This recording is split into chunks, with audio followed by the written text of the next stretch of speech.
नमस्कार. श्री स्वामी समर्थ सगळ्यांना. मी अंजली कुलकर्णी स्वागत करते तुमचं आपल्या युट्यूब चॅनलमध्ये, ज्याचं नाव आहे माझी स्वामी सेवा. आजचा जो विषय आहे तर तो आपण जे पारायण करतो, श्री स्वामी चरित्र पारायण जे आपण करतो, तर त्याचे नियम कोणते आहे, महत्त्वाचे नियम जे आपण पाळत नाही आणि मग सेवेचं फळ मिळत नाही, त्याच्या संदर्भातच हा व्हिडिओ आहे. की ज्या बऱ्याच महिलांचा प्रश्न असतो का ताई, आम्ही 1 वर्षापासून पारायण करतोय, 11 केले, 21 केले, 51 केले, 108 देखील आम्ही पारायण केलेले आहे, पण त्या पारायणाचं आम्हाला कुठेही फळ मिळत नाहीये, कुठेही अनुभव येत नाही. तर त्याच्यासाठीच महत्त्वाचे कोणते नियम आहे? असे नियम तर भरपूरच आहे, पण जे महत्त्वाचे नियम 2 आहेत तर ते म्हणजे कोणते आहेत तर तेच मी तुम्हाला सांगणार आहे.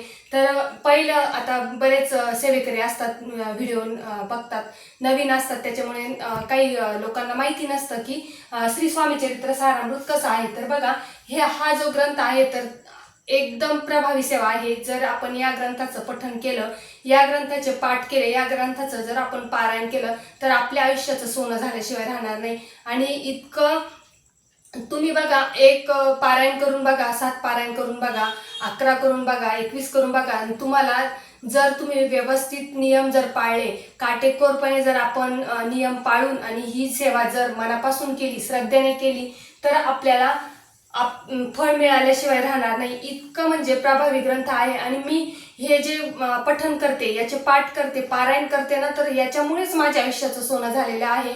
पण मी जे पारायण करते किंवा पाठ करते, तर ते पाठ करत असताना माझे नियम पण तेवढेच काटेकोर असतात. त्याच्यामुळे मला सेवा जी मी करते त्याचं फळ पण लगेच मिळतं आणि त्याचा अनुभव सुद्धा मला लगेच येतात. तर चला, कोणते नियम आहे ते मी तुम्हाला सांगते.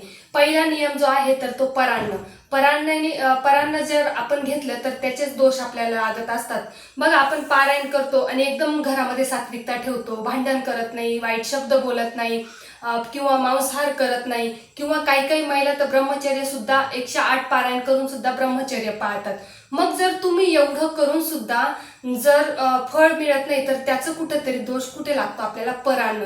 जेव्हा आपण परान्न घेतो तेव्हा आपल्याला माहिती असतं का त्यांच्या घरामध्ये मांसाहार झालेला आहे की नाही, किंवा जी लेडीजने स्वयंपाक केलेला आहे ते आंघोळ करून केलेला आहे की नाही, किंवा स्वयंपाक करताना त्या लेडीजच्या मनात काय विचार आहे, काय, हे आपल्याला माहिती नसतं. त्यांच्या घरामध्ये वाद चालू आहे, कटकट चालू आहे, काय म्हणजे तिथली सिच्युएशन आपल्याला माहिती नसते. त्याच्यामुळे आपण परान्न जर घेतलं तर तो दोष आपल्याला लागत असतो आणि मग त्या सेवेचं फळ आपल्याला मिळत नाही. आणि मग बऱ्याच महिला नाराज होतात की मी एवढी सेवा करते तरी मला सेवेचं फळ कसं मिळत नाही, स्वामी का माझी एवढी परीक्षा घेतात? स्वामी तर परीक्षा घेतातच, स्वामी परीक्षा घेत नाही असं नाही, खूप परीक्षा घेतात. आणि त्या परीक्षेला आपल्याला उतरायचं असतं आणि आपल्याला संयम सुद्धा ठेवायचा असतो. जी व्यक्ती संयम ठेवते ना आयुष्यामध्ये, तर तिला स्वामी महाराज कधीच सोडत नाही एकटं. त्याच्यामुळे संयम सुद्धा तेवढाच गरजेचा आहे. तर तो पहिला नियम खूप महत्त्वाचा आहे, म्हणजे परान्न घ्यायचं नाही. कारण की काही काही महिला 4 दिवसाचं सुद्धा पाळत नाही, मासिक धर्म जर आला तरी स्वयंपाक देखील करतात. त्याच्यामुळे ते सुद्धा आपल्याला दोष लागू शकतो. त्याच्यामुळे परान्न जेव्हा तुम्ही सेवा कराल, जेव्हा तुम्ही संकल्पयुक्त सेवा कराल, स्वामी चरित्र पारायण पाठ जर करत असाल तुम्ही, तर तुम्हाला परान्न वर्ज्य करावं लागणार आहे. दुसरा नियम जो आहे तर तो मांसाहार वर्ज्य.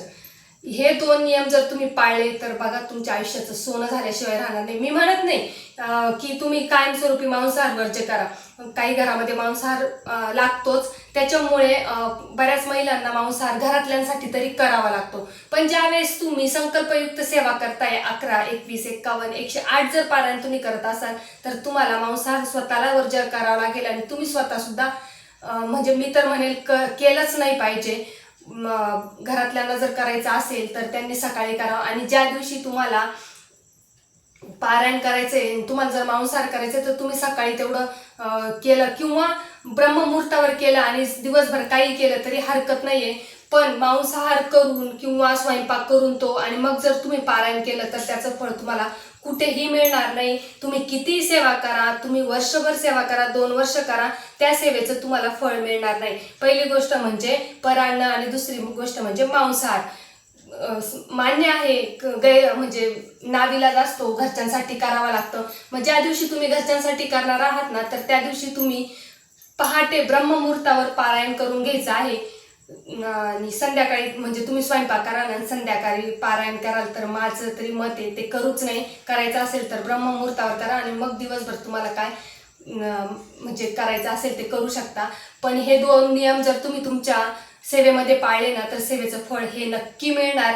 कारण की जेव्हा मी पारायण करते, पाठ करते, तर हे 2 नियम माझे म्हणजे पाळतेच त्याच्यामुळे मला पटकन अनुभव होतो. 11 जर पारायण करायचे असले तर 2-3 पारायणामध्ये सुरुवात होऊन जाते. आणि असं काही नाही, पारायण करताय ना तर मग तुम्ही मनापासून करा.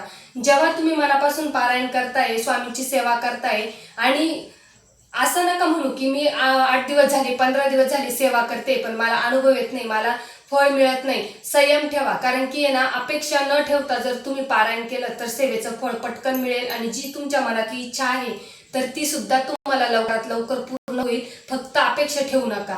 त्या म्हणजे बऱ्याच ताई मला विचारत असतात की ताई आम्हाला अनुभव मिळत नाही, सेवेचं फळ मिळत नाही. त्या अनुभव का येत नाही हा सुद्धा व्हिडिओ मी तुमच्यापर्यंत लवकरात लवकर आणणार आहे. फक्त तुम्ही सेवा करताना हे 2 नियम पाळून बघा. काटेकोर पाळा. पहिलं म्हणजे परान्न, दुसरं म्हणजे मांसाहार वर्ज्य.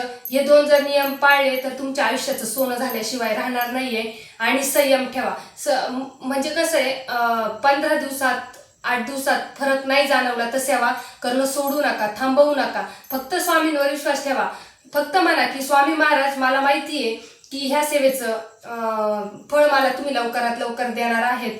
एकदाच सांगा. रोज रोज सांगण्याची स्वामींना गरज नाहीये. रोज स्वामी महाराज नाही सांगितलं तरी आपल्या मनातली इच्छा ओळखता. पण आपण जेव्हा संकल्प करतो त्यावेळेस आपण मनातली इच्छा सांगतोच. संकल्पाच्या वेळेसच तुम्ही मनातली इच्छा सांगायची आहे. रोज रोज तुम्ही स्वामींपुढे सारखं मागत नाही राहायचंय. मग स्वामी महाराज न मागताच सगळं काही देतात. फक्त एक गोष्ट करून बघा, स्वामींवर विश्वास ठेवून बघा. स्वामी परीक्षा तुमची खूप घेणार आहेत. खूप वाईट अनुभव सुद्धा त्या काळात तुम्हाला येतील. फक्त डगमगायचं नाहीये, सेवा सोडायची नाही. जर तुम्ही त्या परिस्थितीमध्ये कुठलाही संघर्ष येऊ, कुठलाही संकट येऊ आणि आपण जर सेवा सोडली नाही तर स्वामी महाराज तुमच्या आयुष्यात नक्कीच येणार आणि तुम्हाला सुद्धा सेवेमध्ये नक्कीच ओढणार. तर तुम्ही फक्त स्वामींवर विश्वास ठेवा. तर चला, आज झालेली सेवा स्वामीचरणी अर्पण करते. श्री स्वामी समर्थ.